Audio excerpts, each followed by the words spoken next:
본문을 바로 들어가기 전에 하박국에 대해서 잠깐 구조를 좀 설명드리려고 하는데요. 하박국의 구조가 중요한 것은 하박국의 구조가 바로 우리가 어떻게 하박국서를 읽어야 하는지 아주 중요한 열쇠가 되기 때문입니다. 보통 선지서는 어떤 구조로 되어 있느냐? 처음에 하나님이 선지자를 부르시죠. 대부분 실랑이가 벌어집니다. 저가 하나님의 역할을 하나님이 부르시는 그 선지자 역할을 하기 싫습니다. 이렇게 선지자들이 이야기하고 하나님은 계속해서 하나님의 말씀에 순종할 것을 종용하고 이런 일들이 좀 자주 일어나죠. 이렇게 실갱이와 또는 밀당이 이루어지는데 결국은 하나님께서 승리하시고 하나님의 종들 순종하고 그리고 이제 하나님의 말씀을 받습니다. 그렇게 하나님의 말씀을 받고 나서 이스라엘 땅, 유다 땅 이렇게 하나님의 말씀을 전하죠. 근데 대부분 어떤 일들이 벌어지느냐? 말씀을 전할 때 정말로 백성들이 기뻐하며 환호하며 하나님의 말씀을 듣느냐? 대부분 그렇지 않습니다.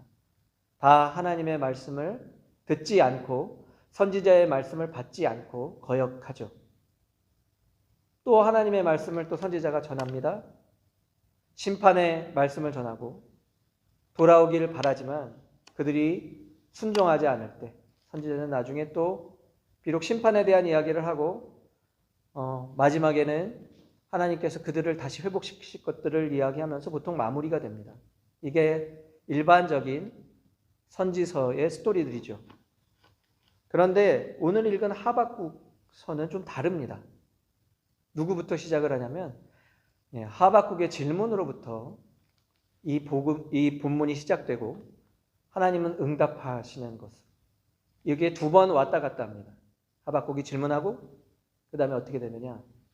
하나님이 답변하고 하박국이 질문하고 하나님이 답변하고 그리고 이 하나님의 답변이 끝났을 때 하박국은 하나님의 뜻을 이해하게 되고 3장은 어떻게 되느냐? 다시 질문이 아니라 하나님께 감사하고 기도하는 것으로 하박국이 마무리됩니다. 이러한 구조는 무엇을 얘기하느냐? 이 본문을 이해할 때 우리가 하박국의 질문이 무엇인지 우리가 초점을 맞춰야 된다는 것이고요. 또 동일하게 질문에 대한 하나님의 답변이 무엇인지 우리가 초점을 맞추어야 이 하박국을 제대로 이해할 수 있게 된다는 것입니다. 이것을 좀 염두에 두시면서 본문을 읽도록 하겠습니다. 같이 읽어보겠습니다. 하박국 1장 2절에서부터 4절까지입니다. 같이 읽겠습니다. 시작. 여호와여 내게 부르짖어도 주께서 듣지 아니하시니 어느 때까지리까 내가 강포로 말미암아 외쳐도 주께서 구원하지 아니하시나이다. 어찌하여 내가 죄악을 보게 하시며 폐역을 눈으로 보게 하시나이까. 겁탈과 강포가 내 앞에 있고 변론과 분쟁이 일어났나이다. 이러므로 율법이 해이하고 정의가 전혀 시행되지 못하오니 이는 악인이 의인을 에워쌌으므로 정의가 굳게 행하여 짐이니이다. 여기서 보면 아까 이야기한 대로 질문이 중요한데 그 질문이 두 가지라는 것을 알 수 있습니다. 1절, 2절에 보면 어느 때까지리까 이렇게 질문을 하고요. 3절에 보면 어찌하여 이렇게 질문을 합니다. 즉 첫 번째 질문은 뭐에 관련되냐면 때에 관련된 거예요. How long? 언제까지 내가 이 악을 목도해야 합니까? 라는 질문이고요. 두 번째 질문은 뭐냐? Why에 대한 질문입니다. 이것이 무슨 질문이냐면 하나님은 선하신데 왜 세상이 이렇게 악하게 악이 번영하는 것들을 제가 보아야 합니까? 언제까지 참아야 됩니까? 하나님은 왜 가만히 계십니까? 이런 질문들이죠. 그런데 사실 이 질문은 그러니까 하나님은 선하신데 악이 존재하고 악이 존재할 뿐만 아니라 번창하는 것은 이 하박국의 질문뿐만 아니라 사실은 욥의 질문이기도 했고 그 다음에 시편의 많은 저자들이 이 문제 때문에 씨름하면서 하나님께 나와서 호소하는 것들을 우리가 볼 수 있습니다. 지금도 마찬가지죠. 이 문제는 사라지지 않아요. 여러분들 며칠 전에 어떠한 만화 작가가 글을 올렸어요. 그래서 어떻게 됐냐. 친일파의 집에 사진을 올려놓고, 지금 친일파 후손, 그 다음에 어떻게 되느냐 하면 독립운동가의 후손의 집에 사진을 올려놓은 적이 있습니다. 이 굉장히 화두가 됐었는데요. 네, 올려놨으니 어떻을까요? 네, 친일파의 집은 어땠을까요? 아주 잘 살았어요. 대부분들 부자로 지금 솔직히 살고 있습니다. 근데 독립운동가의 집은 아주 허름하고 다 헐어가는 그런 집에서 아주 가난하게 사는 모습을 보여주는 것이죠. 근데 그냥 보여줬으면 모르겠는데 이것을 조롱하는 뜻으로 글을 올렸어요. 야, 이렇게 부자들이 된 것을 보면 친일파들은 열심히 살지 않았겠느냐. 독립운동가들은 이상한 짓 하면서 이렇게 가난해졌지 않겠느냐. 이런 식으로 글을 올리는 거예요. 그것이 한국 사회를 공분하게 만들었습니다. 벌써 독립이 된 지도, 우리나라가 해방이 된 지도 1945년이니까 벌써 한 70여 년 가까이 되는 것이죠. 70년이 넘은 것이죠. 근데 아직까지도 친일파는 떵떵거리며 살고 독립운동가의 후손은 어렵게 사는 일들이 아직도 있어요. 그것을 보면서 누가 참 정의로운 일이다 그렇게 이야기할 수 있겠습니까? 사실 이 문제는 지금 이 시대를 살고 있는 우리의 문제이기도 하죠. 그렇기 때문에 우리가 너무 쉽게 이런 어려움을 당하는 사람들, 악의 번창 때문에, 악의 번영 때문에 힘들어하는 사람들한테 야, 세상은 그렇지 않아. 또는 하나님은 공평하신 분이야 라고 쉽게 이야기하는 것은 전혀 그 사람들을 돕는 행동이 될 수 없습니다. 왜 그러냐면 여기 나와 있는 것처럼 이 사람들이 하나님의 공정함을 모르겠어요? 하나님의 공평하심을 모르겠어요? 하지만 세상은 그렇게 보이지 않거든요. 세상의 눈으로 보면 전혀 공정하지 않죠. 이런 문제들 어떻게 우리가 해결할 수 있는지 고민하면서 살아야 하는 것이고 그냥 값싼 위로를 하는 것이 아니라 이 문제를 같이 씨름하고 세상이 정말로 공평해질 수 있도록 내가 그 안에서 정말로 하나님의 뜻에 따라 행해야 하는 것들이 올바른 태도일 것입니다. 자, 이러한 오래된 질문, 이러한 아주 중요한 질문들을 했을 때 하나님은 뭐라고 답변을 하셨을까요? 이것이 첫 번째 하나님 답변인데 5절에서부터 11절에 나와 있습니다. 이것은 제가 읽어보면서 잠깐 설명해 드리도록 하겠습니다. 여호와께서 이르시되 여러 나라를 보고 또 보고 놀라고 놀랄지어다. 너희의 생전에 내가 한 가지 일을 행하리라. 누가 너희에게 말할지라 너희가 믿지 아니하리라. 보라, 내가 사납고 성급한 백성 곧 땅이 넓은 곳으로 다니며 자기의 소유가 아닌 거처들을 점령하는 갈대아 사람을 일으켰나니. 5절하고 6절은 이렇게 이야기하고 있습니다. 즉 이스라엘의 죄가 번창하고 있죠. 죄가 번영하고 있어요. 악인들이 번영하는 모습을 보고 하나님께 질문을 했더니 하나님이 답변을 해주십니다. 뭐라고 답변을 해주셨냐면 놀랄 일이 일어날 건데 그 놀랄 일이 뭐냐? 갈대아 사람을 부르는 것입니다. 즉 이게 뒤에 일어나는 바벨론인데요. 자, 이것이 굉장히 사실은 우리가 좀 쉽게 이해하기 힘든 일입니다. 이스라엘 땅에 악이 있는데 그 악을 어떻게 해결하시느냐? 더 큰 악을 불러서 해결하시겠다. 이것이 바로 하나님의 계획이요. 자, 이들이 얼마나 악한지, 얼마나 강포한 사람들인지 7절서부터 이야기해 줍니다. 그들은 두렵고 무서우며 당당함과 위엄이 자기들에게 나오며 이렇게 이야기하고 있어요. 근데 이 사람들에 대한 묘사가 11절에 다시 한번 나옵니다. 그들은 자기 힘을 자기들의 신으로 삼는 자들이라 이에 바람같이 급히 지나치게 행하여 범죄하리라. 즉 이 사람들에 대한 특성을 얘기하는데 이 사람들은 어떤 사람들이냐? 교만한 사람들이죠. 자신들이 다른 나라를 정말로 정복하는 일이 누구 때문이냐? 자기들이 잘난 줄 알고 있는 교만한 사람들이에요. 자기의 힘을 어떻게 이야기하냐면 신으로 삼는 자들입니다. 우리가 가끔 전도할 때 그런 일들이 있죠. 예수 그리스도 안 믿겠다. 싫다. 예수 그리스도를 믿느니 내 주먹을 믿겠다. 이런 사람들 가끔 보신 적 있을 거예요. 교만한 사람들이죠. 그들은 자기 자신을 의지하는 사람들이에요. 근데 이런 사람들이 얼마나 큰 군사력을 가지고 있는지 7절서부터 나옵니다. 그들은 두렵고 무서우며 당당함과 위험이 자기들에게 나오며 그들의 군마는 표범보다 빠르고 저녁 이리보다 사납고 그들의 마병은 먼 곳에서부터 빨리 달려오는 마병이라 마치 먹이를 움키려 하는 독수리가 나름 같으니라. 그들의 군대를 이야기할 때 표범 이야기를 하고 이리 이야기를 하고 그 다음에 독수리 이야기를 하십니다. 표범보다 빠르다. 이건 굉장한 속도를 얘기하죠. 표범이 얼마나 빠른지는 우리가 다 알고 있습니다. 근데 이들이 또 얼마나 사나우냐면 저녁 이리처럼 사나워요. 저녁 이리라는 건 뭐냐? 예. 이들이 쫄쫄 굶고 있다가 이제 저녁 때 먹이를 찾아 나서는 겁니다. 얼마나 횡포하겠어요. 자, 그런 사나운 모습을 가지고 있고 또 이들이 어떻게 되냐면 독수리 나름 같다라고 얘기했어요. 여러분들 독수리가 이렇게 먹이를 낚아채는 모습 보신 적 있으세요? 예, TV나 뭐 이렇게 유튜브 같은 거 보면 그리고 뭐 내셔널 지오그래픽이나 이런 거 보면 가끔 이렇게 나오는데요. 보통 이렇게 배회합니다.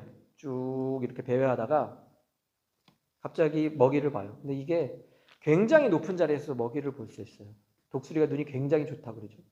근데 예전에 눈을 보여줬는데 굉장히 독특하더라고요.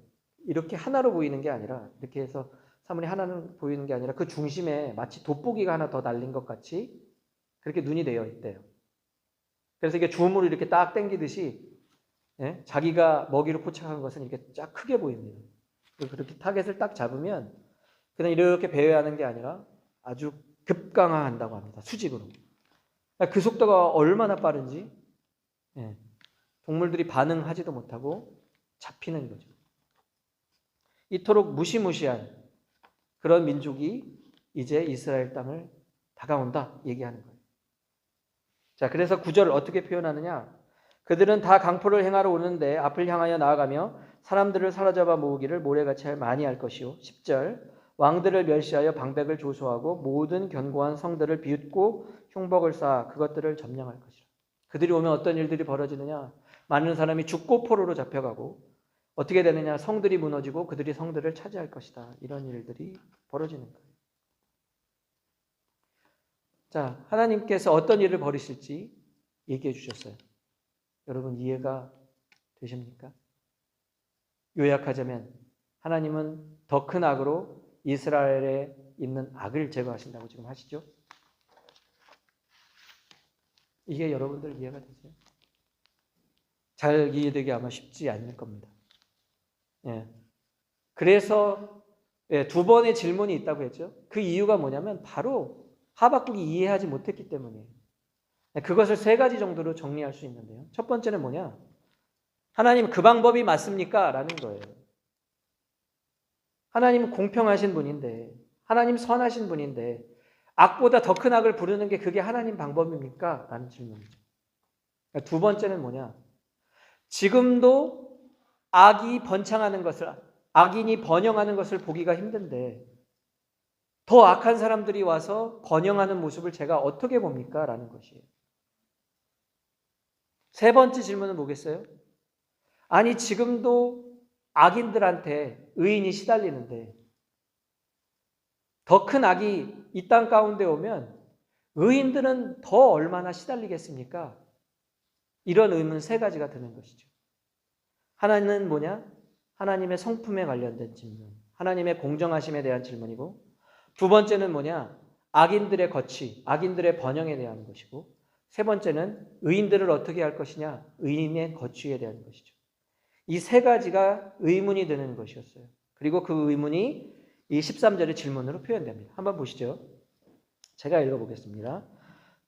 13절, 1장 13절입니다. 주께서 눈이 정결하심으로 악을 참아보지 못하심에 폐역을 참아보지 못하거늘 어찌하여 거짓된 자들을 방관하시며 라고 되어 있죠. 악이 더 번창하는 것을 어떻게 방관하십니까? 하나님의 성품에 대한 질문을 하고 악인이 자기보다 의로운 사람을 삼키는 데 잠잠하십니까? 라고 얘기하죠. 그렇죠? 그래서 악이 번영하고 의인들은 피해받는 것. 이 부분 세 가지의 질문들이 이 질문 하나에 사실은 녹아 있는 것이에요. 자, 그러면 어떻게 하나님이 답변하실까요? 하나님의 답변을 기다리면서 하박국은 성루에 올라갑니다. 마치 파수꾼이 어떻게 되냐면 적이 오는 것을 기다리는 것처럼 그렇게 하나님의 말씀을 고대하면서 기다리고 있는 것이죠. 경계하며 기다리고 있는 것입니다. 자, 그런데 하나님께서 어떻게 답변하시냐면 2장 3절에 나와 있습니다. 자, 같이 한번 읽어볼까요? 2장 3절입니다. 같이 읽겠습니다. 시작. 이 묵시는 정한 때가 있나니 그 종말이 속히 이르겠고 결코 거짓되지 아니하리라. 비록 더딜지라도 기다리라. 지체되지 않고 반드시 응하리라. 이 부분을 좀 살펴볼 필요가 있는데요. 자, 이 묵시는 정한 때가 있나니, 그러니까 뭐냐면 사실은 때에 대한 답변을 하시는 겁니다. 자, 여러분들 근데 기억하시죠? 13절의 질문은 세 가지였어요. 무엇이냐? 하나님의 성품에 대한 것, 공정에 관한 것이었고요. 두 번째는 무엇이냐? 악인의 거취, 세 번째는 의인의 거취, 이렇게 세 가지라고 그랬어요. 때에 대한 질문이 사실은 아니었습니다. 자, 근데 잘 기억해 보세요. 제 질문이 중요하다고 그랬죠? 네, 때에 대한 질문을 하는 게 있어요. 네, 첫 번째 질문에는 두 가지로 나뉜다고 그랬죠. 첫 번째가 Y에 대한 질문이었고 첫 번째가 때에 대한 질문이었죠. 2절에 이렇게 써 있다고 그랬죠. 여호와께서 내가 부르짖어도 주께서 듣지 아니하시니 어느 때까지리까? 라고 하는 질문이 있었습니다. 즉 1장 2절의 질문을 하나님 기억하셨다가 필요할 때에 지금 두 번째 답변에서 하시는 거예요. 그런데 자, 그때가 언제라고 얘기하시죠? 2021년 3월 24일 이렇게 이야기하시는 것이 아니라 정한 때가 있다 라고 얘기하시고 그럼 우리가 할 것은 무엇이냐? 더딜지라도 기다리라 이렇게 말씀하십니다. 사실은 뭐죠? 때에 대한 답변을 해주지 않으셨어요. 자, 그런데 여러분 잘 기억해 보세요. 성경을 쭉 기억해 보시면 사람들이 때에 대한 답변을, 때에 대한 질문을 할 때 언제라고 하나님께서 딱 답변해 주신 적이 기억나시는 게 있으신가요? 언제면 된다. 언제면 된다. 아마 잘 기억나지 않으실걸요. 하나님은 보통 때에 대한 질문에 있어서 기다리라. 이런 답변들이 사실은 대부분이세요. 가장 대표적인 예가 뭐냐? 제자들이 예수님께 질문합니다. 종말에 대해서 질문하죠? 언제입니까? 라고 물어보니까 뭐라고 답변하세요? 예수님이? 그것은 아버지만 알고 계신다. 라고 이야기합니다. 그런데 이런 성경의 분명한 가르침도 무시하고 1999년도에 12월 달에 휴거가 일어날 것이다 주장한 사람들이 있었죠. 하나님이 그때는 예수님은 신성과 인성을 다 갖추는 분인데 모를 리가 없다. 그래서 분명히 알고 계시고 그걸 우리 다미선교회에 알려주셨다. 그래가지고 12월 31일 막 기다리고 난리가 났었는데 안 이루어지죠. 제발 성경이 얘기하는 거는 그냥 그대로 좀 믿었으면 좋겠어요. 성경은 사실은 때에 대한 얘기를 잘 안 하십니다. 왜 그럴까요? 여러분 예수님의 재림이 2040년 12월 달쯤으로 이렇게 결정됐다고 해봅시다. 우리는 아마 오늘 한 그루의 사과나무를 심지 않을 수 있어요. 그리고 우리는 하나님을 신뢰하는 것이 아니라 그 때를 신뢰하고 내가 해야 될 일을 하지 않고 그때가 그냥 되기만을 바라는 일들이 생길 것입니다. 그래서 하나님은 때에 대한 질문에 보통 답변을 안 하시고 우리에게 어떻게 하느냐? 나를 신뢰해라.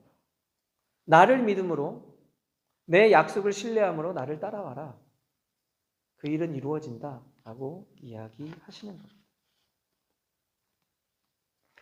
자, 그리고 나서 즉 1장 2절에 이제 답변을 하시고 난 다음에 어떻게 하시냐면 이제 드디어 두 번째 질문, 그 두 번째 질문은 세부적으로 세 가지라고 얘기했는데 자, 그것에 대한 답변을 하시는 것이죠. 같이 읽어보겠습니다. 2장 4절입니다. 오늘 읽은 구절인데 다시 한번 읽어보겠습니다. 같이 읽겠습니다. 시작. 보라, 그 마음은 교만하여 그 속에 정직하니 정직하지 못하나 의인은 그의 믿음으로 말미암아 살리라. 자, 이 앞부분에 보면 보라 그의 마음은 교만하여 그 속에서 정직하지 못하나 라고 되어 있죠. 예, 그의 마음이라는 것이 이게 바로 악인의 마음입니다. 하나님이 악인을 잠깐 언급하시고 그 다음에 의인은 산다라고 이야기했습니다. 근데 악인을 어떻게 하실 것인지 사실 4장에는 분명하게 보이지는 않아요. 근데 악인이 살 것이다 라는 것을 이야기했다는 것, 그리고 4절에 의인은 살 것이라고 얘기하시고 악인에 대해서 언급하시는 것은 이들에 대해서 하나님께서 어떤 조치를 취하겠다는 것을 암시하는 것이죠. 그 하나님께서 어떻게 조치하실 것인지에 대한, 어떻게 심판하실지에 대한 글이 사실은 5절서부터 쭉 하고 나옵니다. 20절까지. 이게 두 번째 답변이에요.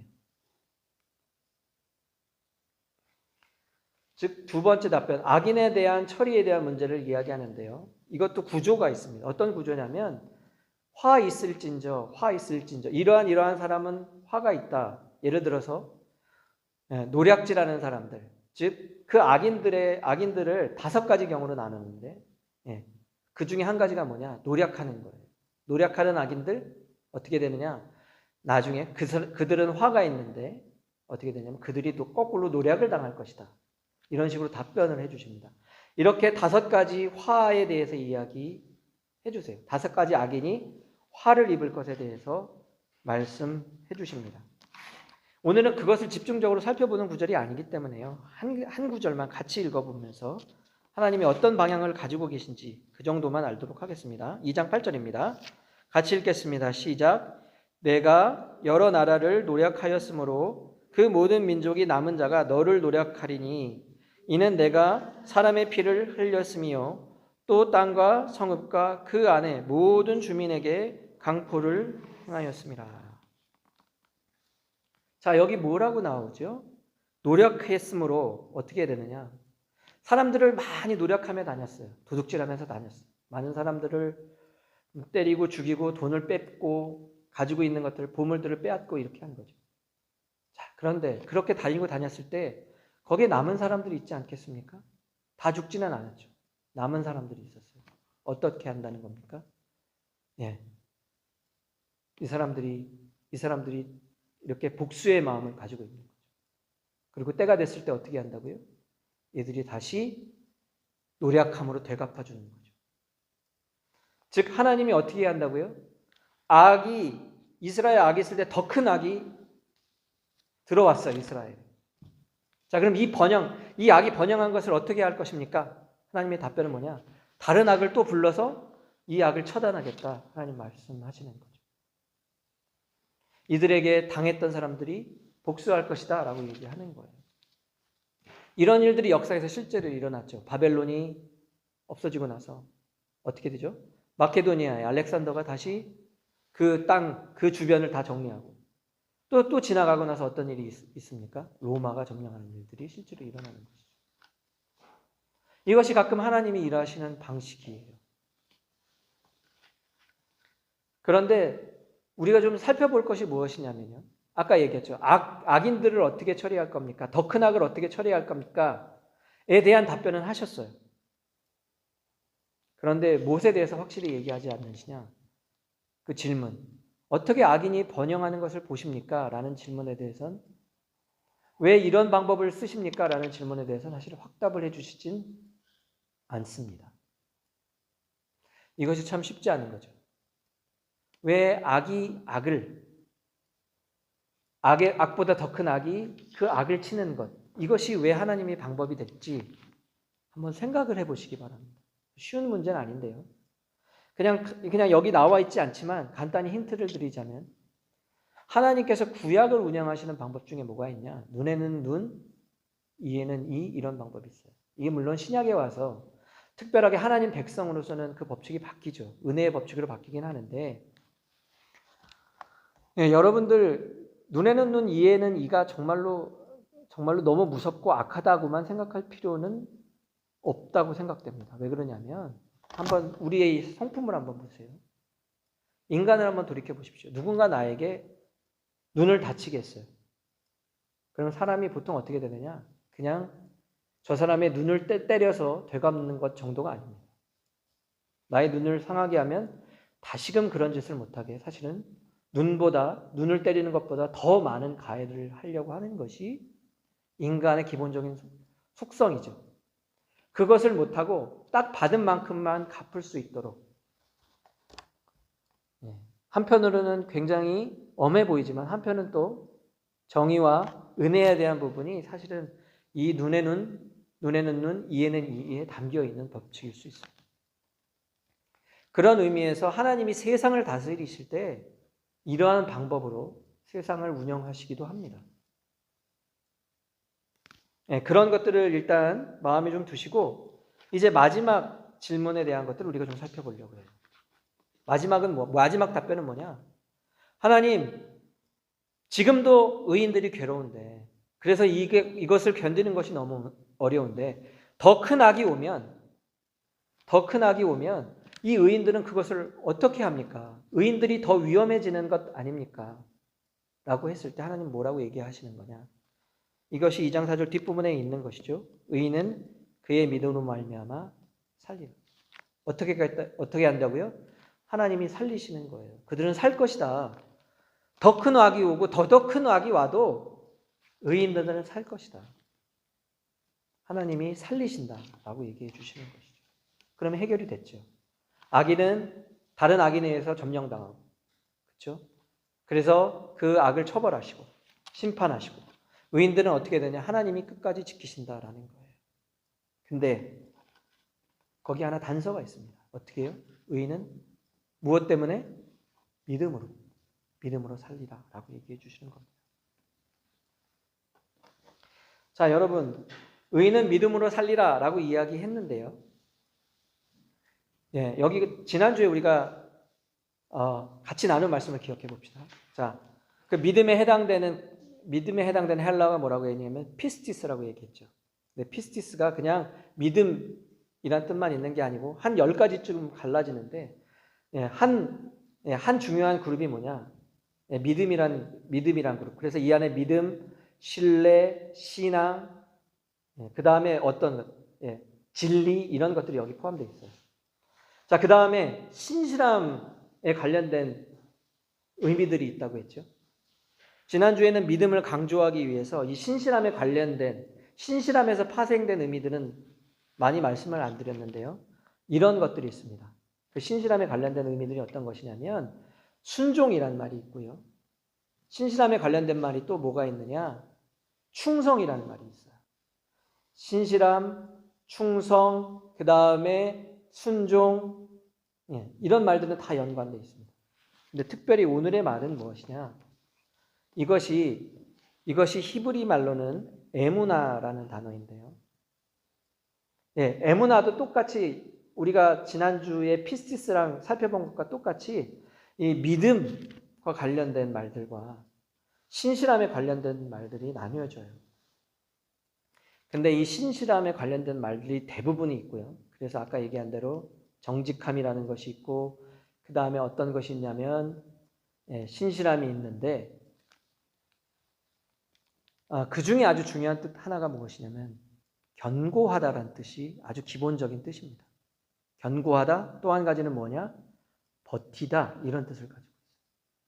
그러니까 사실 오늘 본문은 저희 구약 교수님이 뭐라고 얘기했냐면 의인은 그의 믿음으로 말미암아 살리라 보다 오직 의인은 버팀으로 말미암아 살리라 라고 하는 것이 더 정확한 번역이다 라고 말씀해 주셨어요. 자, 이 버팀의 의미가 어떻게 성경에서 쓰이고 있는지, 이 에무나라는 단어가 어떻게 쓰이고 있는지 좀 살펴보겠습니다. 자, 출애굽기 17장 12절입니다. 출애굽기 17장 12절 같이 살펴보겠습니다. 17장 12절. 자, 같이 읽겠습니다. 시작. 모세가 팔이 피곤함에, 아직 못 찾으셨나요? 108페이지입니다. 같이 읽겠습니다. 시작. 모세가 팔이 피곤함에 그들이 돌을 가져다가 모세 아래에 놓아 그가 그 위에 앉게 하고 아론과 훌이 한 사람은 이쪽에서 한 사람은 저쪽에서 모세의 손을 붙들어 올렸더니 그 손이 해가 지도록 내려오지 아니한지라 라고 되어 있죠. 자, 이거 무엇인지 아시죠? 아말렉과 전투 중에서 어떻게 돼요? 손을 이렇게 들고 하나님께 기도할 때는 승리했는데 어떻게 됩니까? 팔이 내려오면 이스라엘 군대가 어려워지는 거예요. 그러니까 어떻게 합니까? 아론과 훌이 팔 하나씩 붙잡고 이것을 끌어올리는 것이죠. 여기 보면 마지막에 이렇게 되어 있습니다. 17장 12절에 그 손이 해가 지도록 내려오지 아니한지라 라고 되어 있는데 여기 쓰인 단어가 바로 에무나예요. 즉 손이 어떻게 돼요? 밑으로 내려가지 않고 버티고 서 있는 거죠. 그렇죠? 버티고 견고하게 서 있는 것입니다. 이렇게 되니까 어떻게 되냐면 전쟁에서 지지 않는 것이죠. 자, 또 한 가지 구절을 읽겠습니다. 호세아서 2장 19절입니다. 호세아서 2장 19절은 제가 한번 읽어보겠습니다. 19절, 20절 제가 읽겠습니다. 내가 내게 장가하여 영원히 살되 공의와 정의와 은총과 긍휼을 여김으로 내가 장가들며 진실함으로 내가 장가들리니 내가 여호와를 알리라. 여기서 20절에 진실함으로 내게 장가들겠다라고 한 말이 뭐냐? 이것이 에무나예요. 그러니까 진실하게 장가된다라는 말은 잘 사실 이해가 안 되는데 이 에무나의 뜻을 알면 쉽게 이해가 됩니다.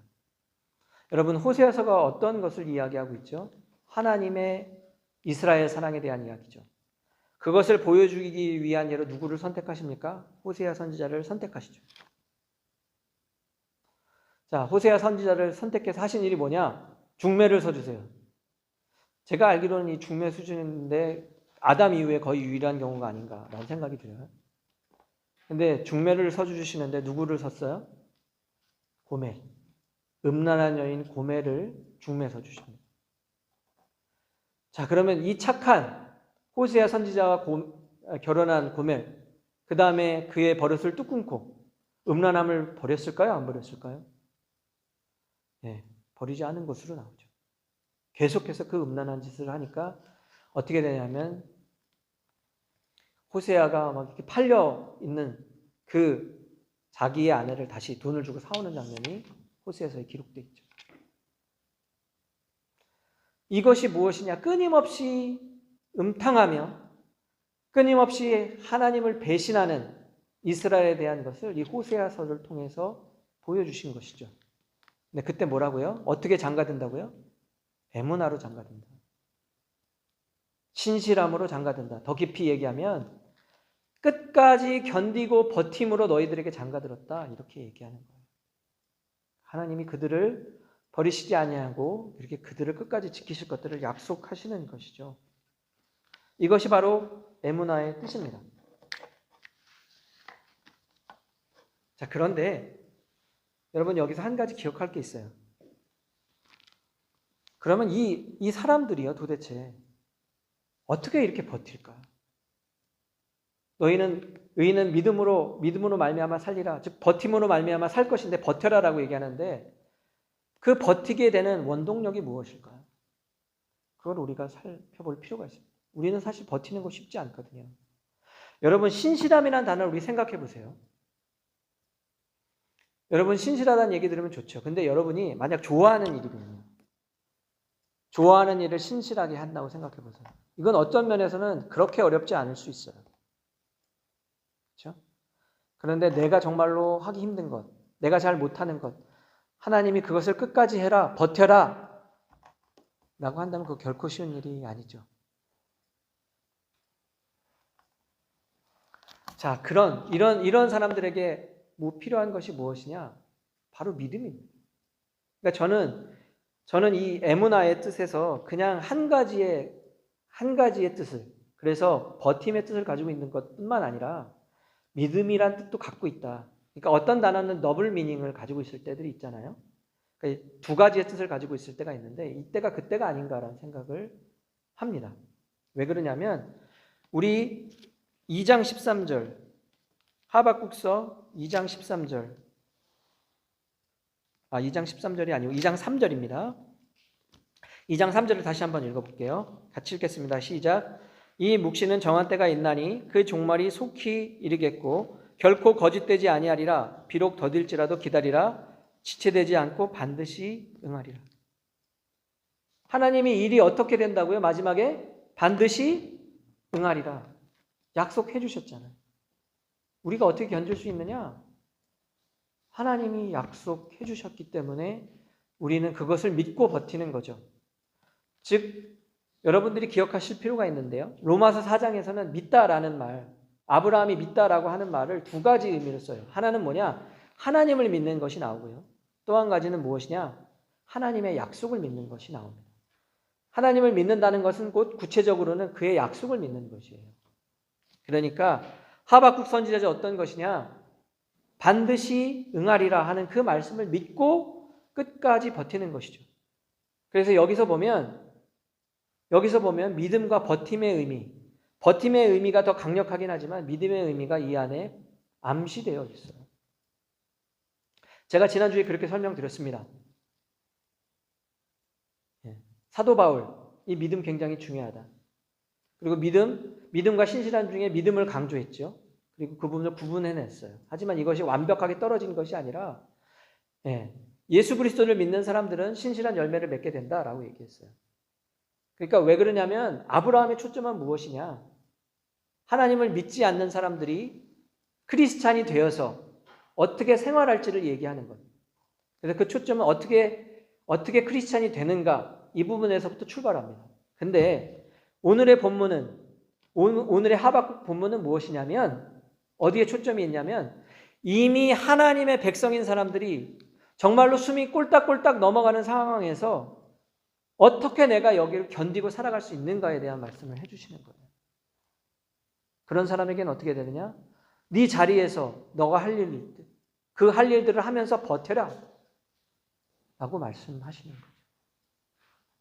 하지만 그 버팀도 하나님의 약속이 있어야, 하나님의 말씀이 있어야 우리가 할 수 있는 것이죠. 이렇게 두 개 사실은 굉장히 다른 포커스가 있지만, 바울과 하박국이 다른 포커스가 있지만 사실은 연결되어 있다는 것을, 공통점이 있다는 것을 알 수 있습니다. 제가 잠깐 저의 예를 좀 이야기하고 마무리를 좀 지을까 해요.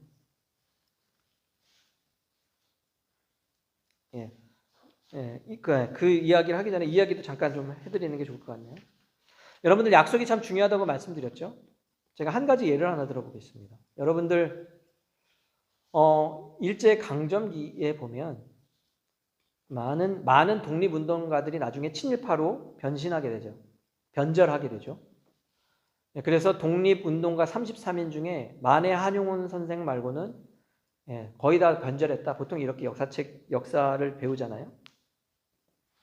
자, 근데 제가 이거 설교하느라고 준비를 하면서 예전에 본 적이 있는데요. 어떤 거냐면 그들이 변절한 시기가 아주 재미있어요. 어떤 때냐면 독립운동가들이 한일합방이 되고 얼마 안 있어서 변절한 게 아니고요. 대부분들은 39년에서 42년 사이에 변절을 합니다. 독립이 몇 년이죠? 45년. 즉 짧게는 3년만 기다렸으면, 더 길게는 6년만 기다렸으면 이들이 변절자란 소리를 듣지 않았죠. 근데 그 변절한 사람 중에 이광수가 이런 얘기를 했다고 하죠. 뭐라고 얘기를 하냐면 만약에 한국이 독립될 줄 알았으면, 해방될 줄 알았으면 나는 변절하지 않았을 것이다. 나는 그때 한국이 도저히 살아날 가망이 없고 일본이 망할 거라고 생각하지 않았다. 그렇기 때문에 나는 그나마 그 당시 어쩔 수 없이 어떻게 되냐면 망하지 않는 일본에 빌붙어 있는 것이 그나마 우리 민족의 살 길이라고 생각했기 때문에 내가 결국 변절하게 된 것이다. 그렇게 이야기했다고 하죠. 여러분 생각해 보세요. 이들이 만약에 대한민국이 독립할 것을 알았다면 6년이라는 시월이 남았다는 것, 짧게는 3년만 기다리면 된다는 걸 알았다면 변절하지 않았을 거예요. 이것은 무엇을 얘기해 주는 겁니까? 저의 이야기가 그런 것이었어요. 왜 그러냐면 요즘 이렇게 공부하면서도 마음이 너무 어려운 거였어요. 왜? 한국 교회를 보면서 또 캐나다 교회를 보면서 도대체 소망이 있는 것인가? 인간편으로 보면 전혀 없어 보이죠. 인간편으로 보면 끝난 것 같이 보이죠. 근데 제가 알거든요. 여러분도 다 알다시피 하나님 소망의 하나님이세요. 믿습니까? 버리시지 않는 분이세요. 그걸 알고 제 성경을 보다 이 하박국을 본 거예요. 하박국에서 제 마음속에 들어왔던 구절을 같이 보겠습니다. 2장 14절 같이 읽겠습니다. 같이 읽겠습니다. 시작. 이는 물이 바다를 덮음같이 여호와의 영광을 인정하는 것이 세상에 가득하니. 하나님께서 약속해 주신 것이죠. 지금 이 세상 누구도 하나님의 영광을 거의 보지 못하는 것 같고 하나님의 영광이 완전히 가리운 것 같은데 어떤 날이 온다고요? 여호와의 영광을 인정하는 것이 세상에 가득할 때가 온다라고 얘기해 주셨어요. 그러면 저는 어떻게 해야 되겠습니까? 세상을 보고 환경을 보고 상황을 보는 것이 아니라 하나님의 말씀을 의지하여서 제 할 일을 해야 되는 거죠.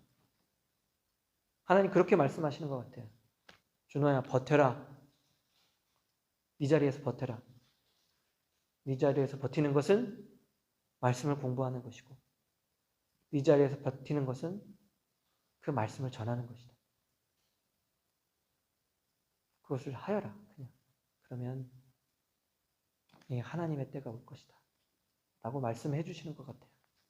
그래서 마음의 위로를 받았습니다. 여러분께 하나님이 주신 사명은 뭐죠? 하라고 하신 것은 뭐죠? 교회를 통해서 또 여러분 기도할 때 하나님 어떤 걸 하라고 하셨죠? 그것들을 행하셨으면 좋겠어요. 끝까지 그 자리에서 버티셨으면 좋겠어요. 코로나 이 상황도 힘들지만 버티시기 바랍니다. 그러시면 여러분들이 하나님께서 살리시는 것을 그 버팀으로 말미암아 사는 것을 언젠가는 보게 될 것입니다. 이렇게 버팀으로 승리하시는 세빛의 모든 성도들이 되시기를 주의 이름으로 축원드립니다.